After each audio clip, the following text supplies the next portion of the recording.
Good morning, everybody. Wow, what a reception. Amazing.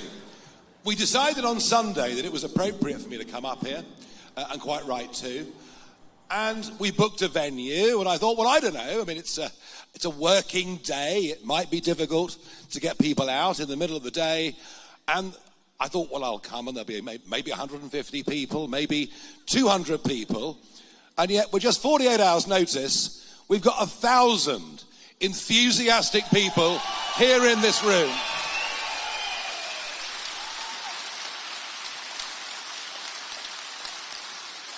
And I tell you what, if we had a couple of weeks to plan it, I can't imagine how big a crowd we could get in this part of the country. We will be doing a national event that'll take place this Sunday at midday at the NEC in Birmingham, and I fully expect it to be the biggest active political meeting that this country would have seen in modern times. I really do.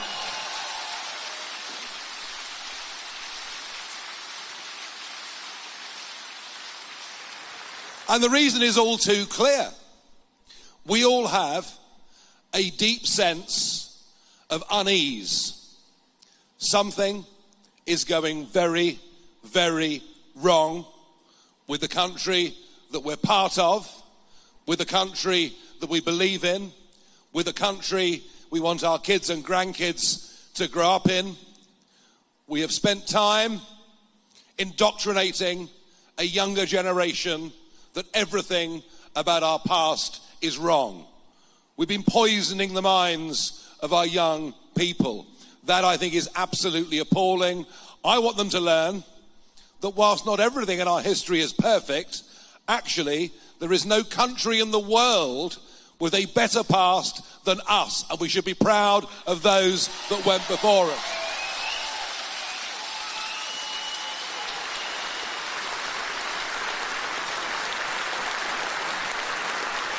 There is a growing deep sense of unease about crime on our streets.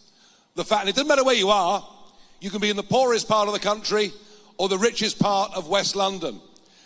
The number of young people out there now threatening people, stealing mobile phones and carrying knives makes us all, wherever we live, think twice, doesn't it, about going out in the evening. And I'm aiming this particularly to young people. And by the way, one thing they can't understand is the extent to which I am connecting with the younger generation. It's very, very exciting.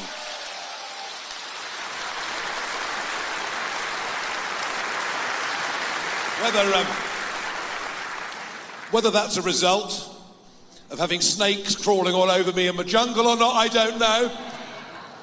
But I do have the most active TikTok of any British political figure by miles, and I sense the younger coming. But it's interesting. You think, well, fear of crime is when you get older. No. It's the younger people that now fear crime more than the middle-aged and the elderly, because they want to go to music concerts. They want to go out clubbing. Something for which the North East is world-renowned, incidentally. And they're deeply fearful that other young people are carrying knives. So there's a sense of unease about that. And the answer, of course, to that is a completely different, less woke approach to policing. And we should be executing stop and search, stop and search, stop and search.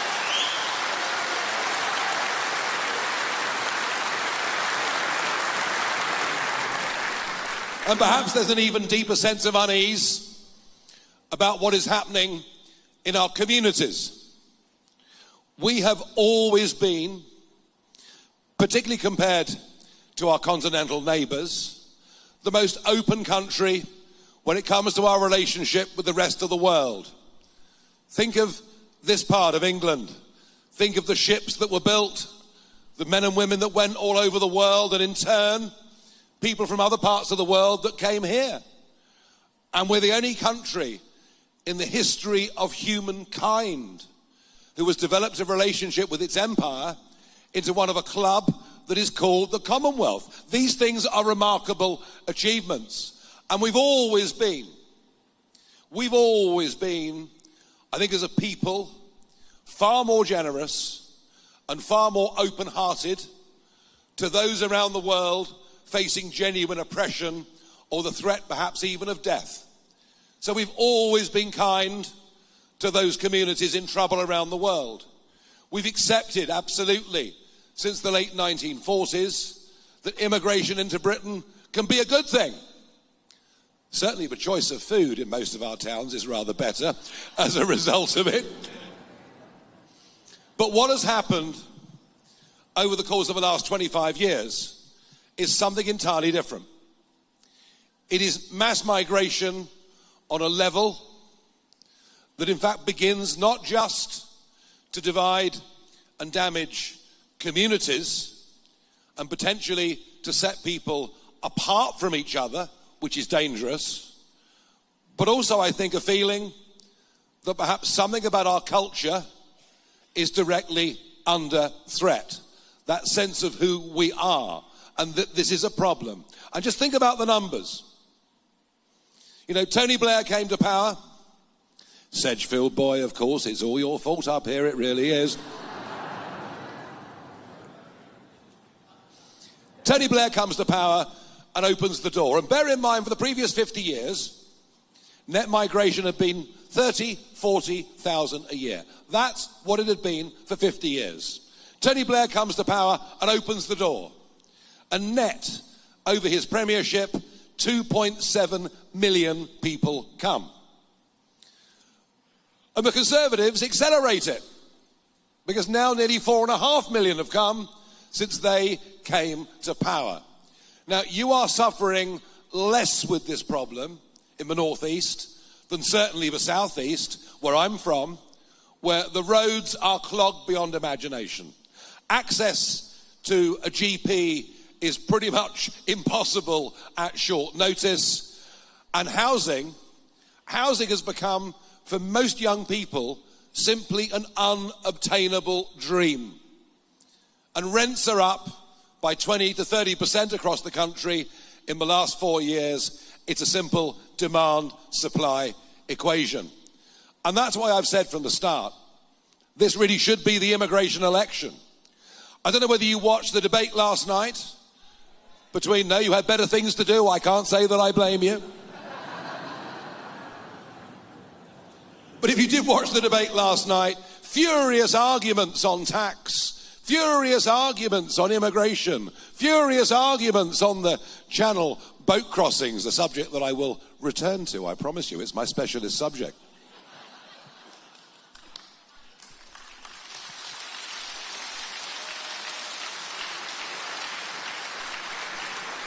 Furious arguments between them, and yet, in policy terms, there isn't really much to choose.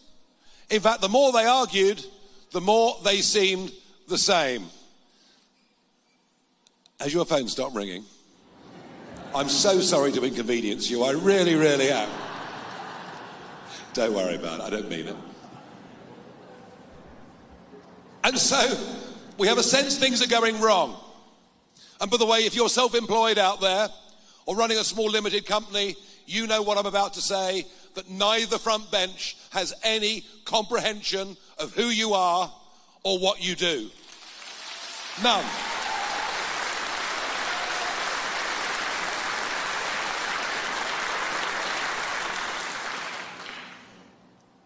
But does the Labour Party offer any solutions? Well, to begin with the Conservatives, and it's worth saying here in the northeast, of course, Sunderland, I'll never forget Sunderland, and the early hours of June the 24th, 2016, when I was feeling utterly depressed. The polls had closed. It was the end of a 25-year journey for me, because I'd just gone on relentlessly believing that the best people to govern Britain were the British people themselves. That was what I fought for all those years.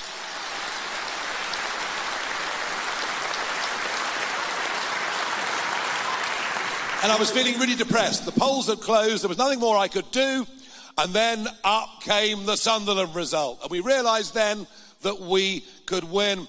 And I've been back in Sunderland many times since, but I was here in 2019 when Theresa May was messing around, not keeping her promise, and we launched the March to Leave. And they marched from Sunderland to London to get into Parliament Square, and it was the day after that that I launched the Brexit Party. And I was in this very hall in 2019 with the redoubtable Anne Widdecombe.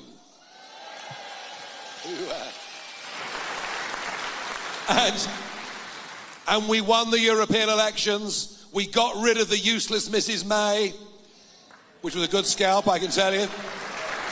One of the most useless prime ministers of modern times, although there is fierce competition. But of all the regions of the United Kingdom, where did we get the highest result? Here in the northeast of England.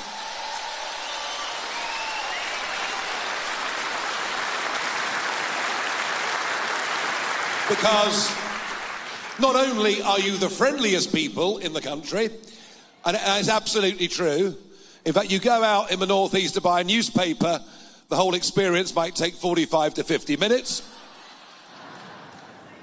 In London, they won't give you a second glance, but here, oh, you're telling me a whole life story, don't you? But it's also, I think, probably the most patriotic part of the country. You believe in Britain, you believe in England.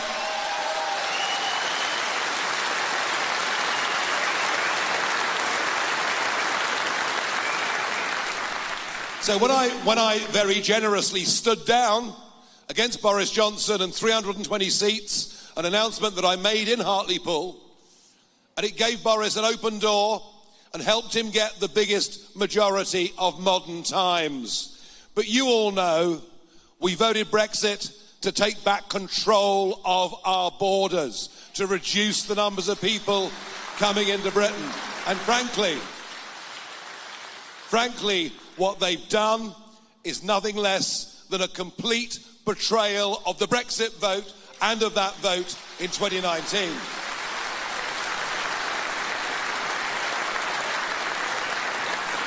And as for the small boats, well, it was me going out into the English Channel repeatedly in the spring of 2020, filming, explaining that unless we got a grip on this, there'd be a huge problem. And I dared to use a word so repulsive that it must never be repeated in polite society. A word so awful that I'm to be a pariah for the rest of my life. I dared to say that I feared there would be an invasion of small boats across the English Channel. Well, now, 4,000 boats and 128,000 people later, if it's not an invasion, what the hell is it?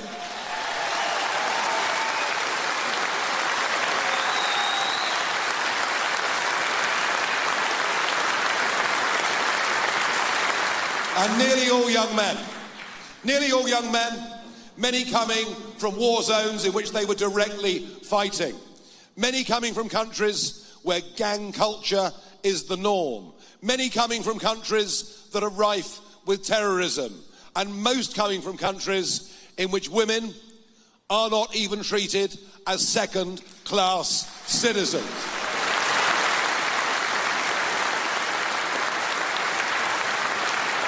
And I've said that this should be a national security emergency. Now, funny enough, the only reason Boris started talking about the Rwanda plan was fear of me. And the same goes now for Sunak. He says the planes would have gone to Rwanda in July. He told us that people were already in detention waiting to go on those flights. What he didn't tell us last night was that every single one of those people that's been detained has now been released on bail using human rights laws, and many have absconded and disappeared into the community. And blow me down if Keir Starmer, in one of those rare moments last week when he appeared to be awake,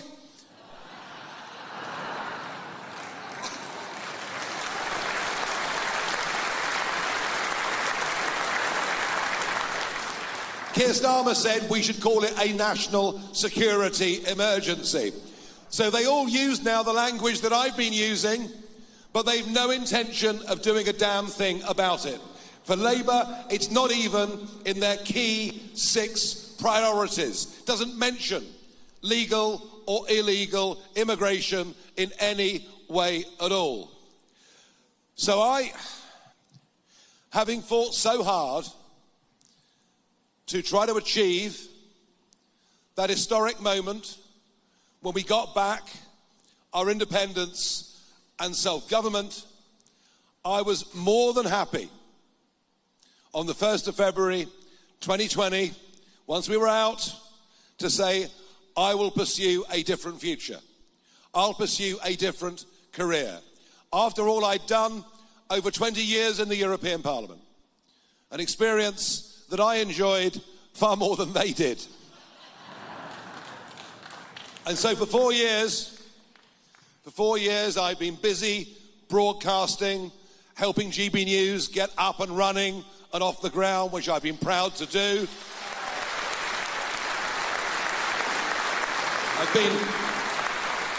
I've been much in demand in America, speaking at universities and all sorts of business events. And life's been really good. Life has been really good. I've not had the abuse. I've not had the pressure. I've not had the 18, 20-hour days. And I've earned good money. And guess what? I've just given it all up to come back and lead you, all right?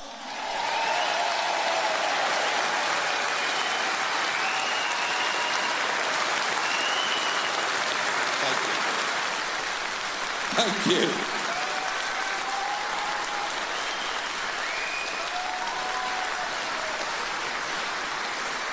Now, there are some who think that maybe I need my bumps felt. But I tell you what, I sense something is happening out there. I sense this unease that I talked about earlier is being widely felt, and that no one sees solutions coming from the Labour or the Conservative parties. I also sense what people want is not just the kind of politics you get when you put Penny Mordaunt and Angela Rayner together in a TV debate, which descends into a catfight. Oh, look at them. They're even worse than us. Well, that's what it is, isn't it? I think what people want is some sense of a vision and some courageous leadership to say, this is where we need to go, this is what we want to do. And I honestly believe when it comes to business, and I've touched on small business already, I know the North East has a much higher ratio of small and medium-sized businesses than anywhere else in the country. We understand business. We know that the VAT threshold is far too low. We know that the IR35 rules make life for those that are self-employed, frankly, damn near impossible in some industries. We know that corporation tax going up by 30%, that's what they put it up by last year, 30% is bad for reinvestment in business. So we're on the side, genuinely on the side, not just of half a dozen big multinationals who take MPs out to smart restaurants in London and then they think they understand what business is. We're on the side of men and women prepared to go out there, take a risk, set up their own businesses and create wealth for themselves and for this country.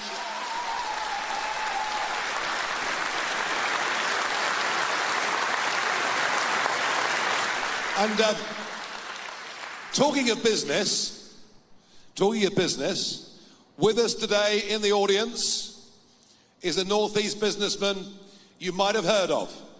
Now,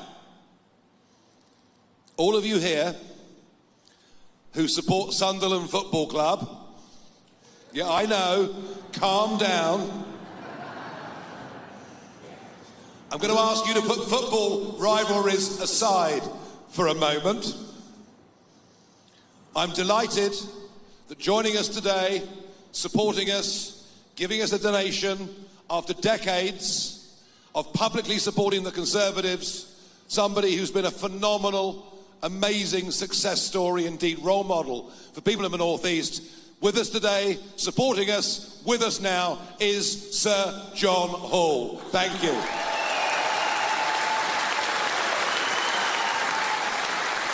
He's at the back there, he's waving. Give him a wave, everybody.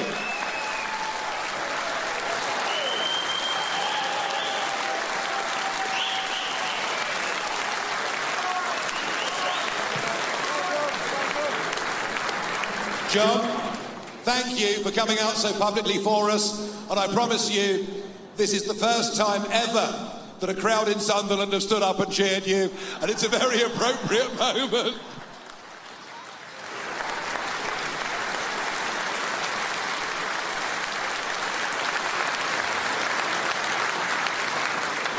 But what about workers? What about tax? What about income? And what about benefits? Now, the numbers claiming benefit have gone through the roof, especially since the pandemic. And by the way, just quickly on that pandemic, the Tories say we're in economic trouble because of the pandemic. But hang on, you didn't need to lock us down for a second and a third time. You didn't need to take away our freedoms in a way that weren't even done during World War II, and all of it with Labour support. I actually believe the long-term economic and psychological damage from lockdowns 2 and 3 represents the biggest mistake any British government supported by the opposition has ever made in peacetime.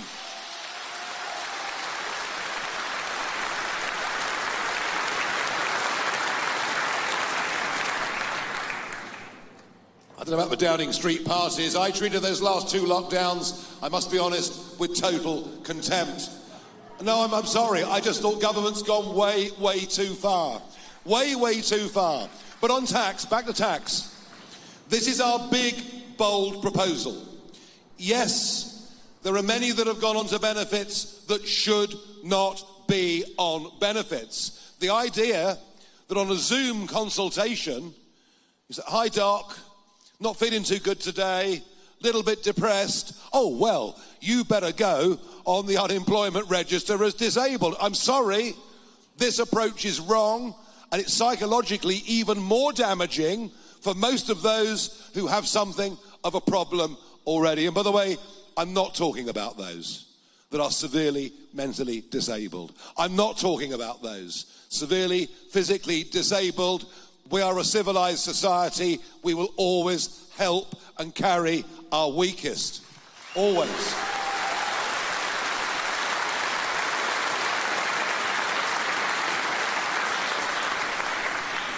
But there are many in that situation who would rather not be there. But they're trapped. They're trapped because if you're on benefits and you go to work and you work for more than 16 hours a week, you start to lose your benefits. You're therefore better off not working. You're better off staying on benefits. What kind of lunacy is that? So positive solutions. Raise the level at which people start paying tax to £20,000 a year.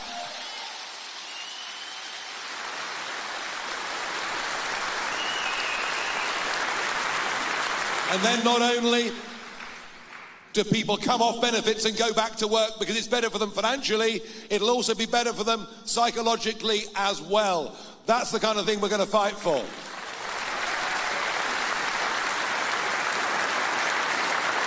We're going to fight for our schools and our universities to go back to critical thinking, to make sure young people hear both sides of an argument, not a level of indoctrination. We will fight for net migration.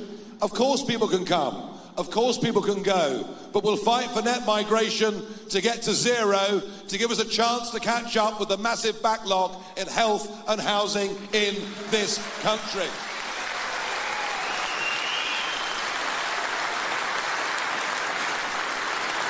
And we will fight to recognise the only way we're going to stop these young men crossing the English Channel in vast numbers is by leaving a court that has now gone way beyond its original purpose to leave the ECHR.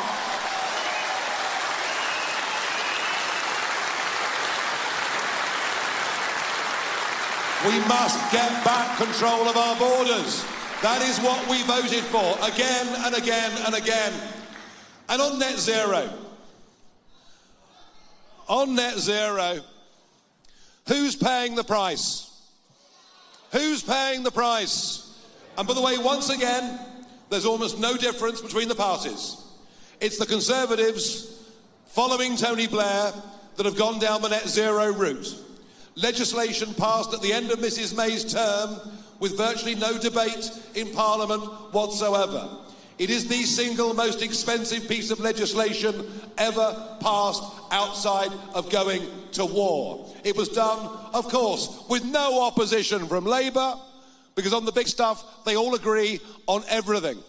Now look, we understand the world has a problem. We understand there are now 8 billion people living within it. We understand that Indonesia alone has 250 gigantic coal-fired power stations. We understand that China builds 80 new coal-fired power stations every year. We understand that in India, where Mr. Modi has been re-elected as Prime Minister, that one of his boasts was that for the first time this year, China will produce and burn 1 billion tons of coal. Just try and get your head around that. Numbers that are, I mean, even for a former coal mining area, these are numbers that are simply unbelievable. And we understand that we are less than 1% of global CO2 production. But to build and rely on intermittent wind energy is expensive. Yes, it might create some jobs on land, but it's expensive. And we understand none of this works without you ultimately picking up the bill which they add to your electricity. And frankly, to decarbonise the grid by 2030 as Labour want to do, or 2035 as the Conservatives want to do, is not only a practical impossibility, but we simply can't afford it. So what we say is scrap the crazy net zero rules, get rid of them. Get rid of them.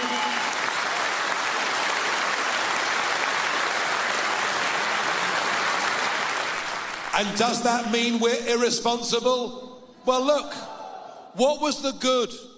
What was the good of Redcar, the steelworks, closing in 2015? What was the good of that? Oh, government loved it. It meant our total CO2 emissions were down. But what happened to that plant? Do you know? It went to India. So the steel that was being produced in Redcar is now being produced in India, and the steel shipped back to us for us to use. We haven't reduced carbon dioxide emissions globally.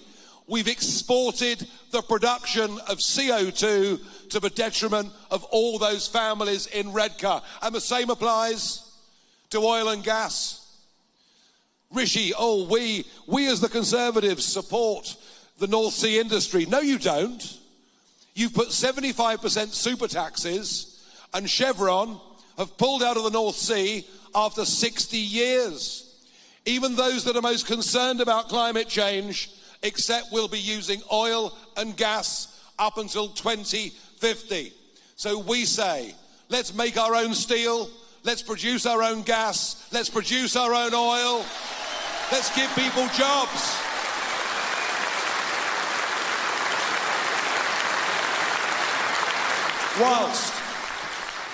Whilst at the same time, going for small modular nuclear reactors which give us regular energy, regular baseload energy, and produce no carbon dioxide whatsoever. So we're thinking and offering solutions. Now, there's been some talk of foreign policy over the last few days, and I have been very, very deliberately and willfully misquoted by one or two leading newspapers. All I did was to warn. All I did alone was to predict what would happen. That is not a sin. Because equally, unlike Labour or Conservatives, I said on day one of the Iraq war, what is your long-term goal? What is your exit strategy? And do you know what? They never, ever had one. And on Libya, in 2012, when Cameron decides to go to war against Libya, with full support from the Labour Party, I was the one saying this is madness, total madness. And you know, before the Libyan war, ISIS didn't even exist. We helped create ISIS. We are absolutely idiotic when it comes to these things. And there were no small boats crossing the Mediterranean before the Libyan war, with the knock-on here. Our foreign policy, not even to mention the appeasement of Iran, who fund Hamas, Hezbollah and the Houthis, and so much of what is going wrong in the Middle East. I would put myself up on foreign policy against any of these people. I have got the track record of being right.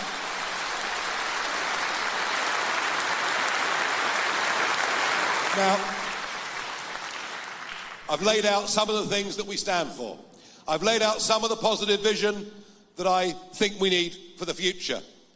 Now, we're up against the Conservative Party, or should I perhaps more accurately describe them as an international betting consortium.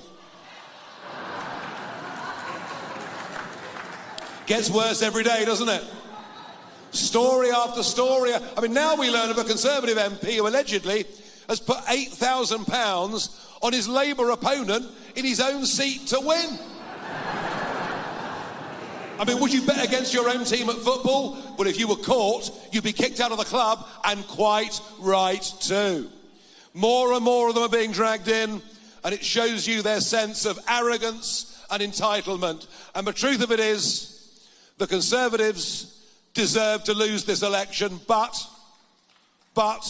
Labour don't deserve to win.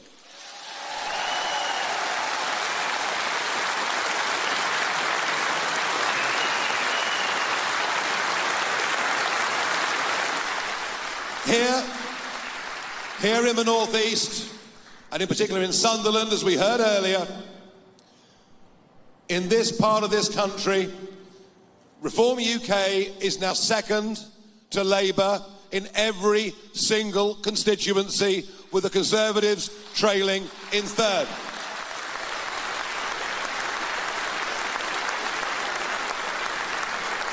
A Conservative vote in the northeast is a vote for Labour.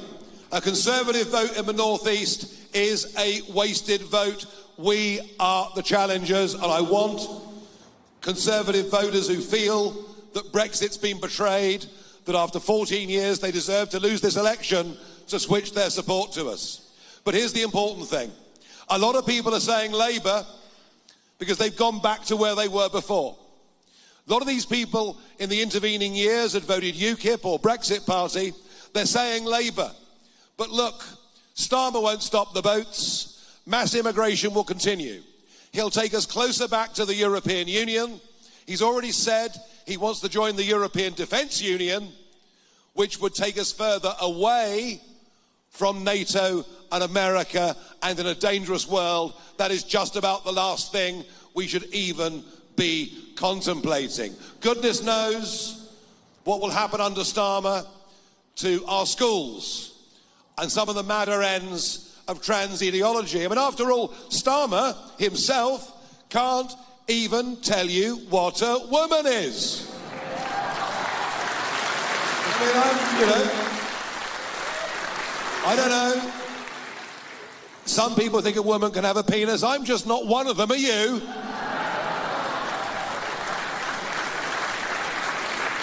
Your vote isn't going to change this result. We know the result already. Labour have won. The question is, who can stand up and be a genuine voice of opposition? And I don't just mean in Parliament, I mean across the country. As we proved with the Leave the EU campaign, you can be mighty effective when you organise yourself into groups, town by town, and are prepared to work. And I called it the People's Army, and we beat the establishment. Well, we now face an even bigger and tougher job. Be in no doubt, every single vote for reform and every single elected reform member is going to be the voice of opposition for the next 5 years. And I urge people,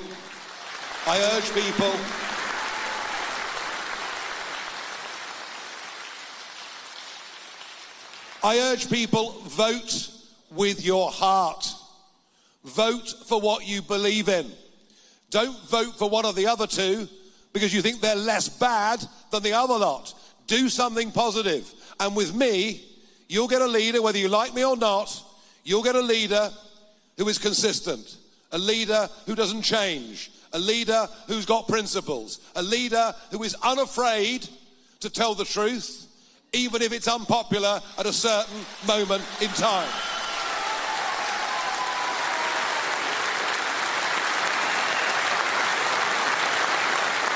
So, I must end, because I can tell you're getting very, very bored with me.